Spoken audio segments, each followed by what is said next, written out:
Hey guys, Adrian McDonald here, and I'm back with another video. Let's go.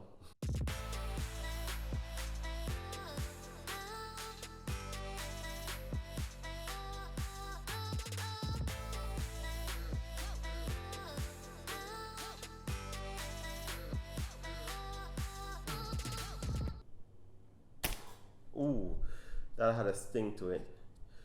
We learn to ride a bicycle, drive a car, and even for some, use a catapult. But oftentimes we forget one important thing, and that's to master oneself. When I was a boy, I had two friends, Michael and Howard. They were exceptional at wheeling a catapult. Me, on the other hand, I was atrocious at best, or worse, depending on how you choose to look at it. Mm.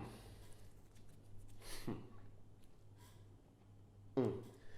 Here's the thing, they both had one skill which I lacked, and I only discovered this upon reflection. That skill is diligence, and that's the mother of patience, persistence, and attentiveness. I believe that with this skill, you can achieve anything that you set your mind to. I remember us sitting in some bushes in the summer of 1999. I know that sounds old. And Michael saw a bird perched on a branch, so he took his catapult and he aimed and he held it there for the longest while. And I was just like, fire, fire, fire, fire. And he just went, he didn't. And I think it was like a day or two after that, I asked him why. And it was like the bird was going to fly. I'm like, so why didn't you fire before it flew? And he was like, because I would have missed. I was like, bro, you taking this too seriously. And there was a lesson in that. It was only upon reflecting here that I realized that he may not have known then, but he had somewhat mastered the art of diligence. That which he did was patience. He employed patience, but not only patience, he employed attentiveness. In that particular scenario, Michael knew that the bird would fly because he was attentive to its body language. I wasn't. I didn't even know to pay attention to the bird's body language to say it's going to fly or the direction that it's going to fly in so that I can position myself accordingly. I was just so excited and filled with zeal and passion, like, get it, get it, get it. And it's something to this day that still stands. It's a principle that we can transfer to photography because you can be passionate about photography and still not be a good photographer. I know that for a fact based on childhood experiences that I was passionate still about, maybe not as passionate as they were, but they learned to control the passion and funnel it in a way that they were able to maximize themselves.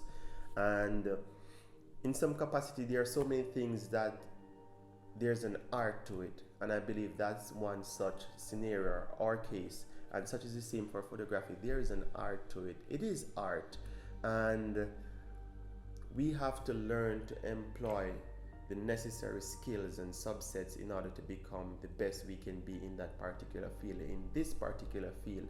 And diligence for me is the one skill that is essential to becoming a better photographer or possibly the best photographer that you can be, because without patience you won't see the proper shot or you won't get the right shot.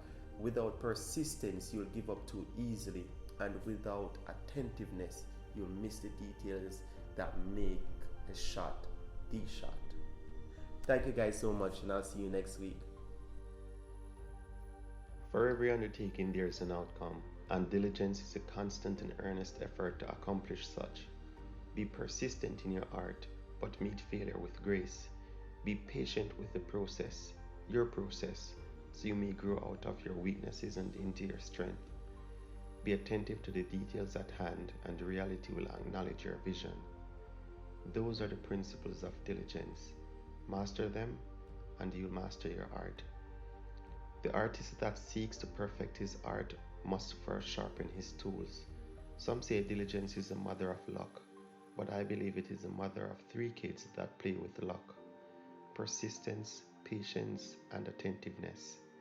If you expect to be better, you must do better. Far too often we focus on the extrinsic while sacrificing the intrinsic.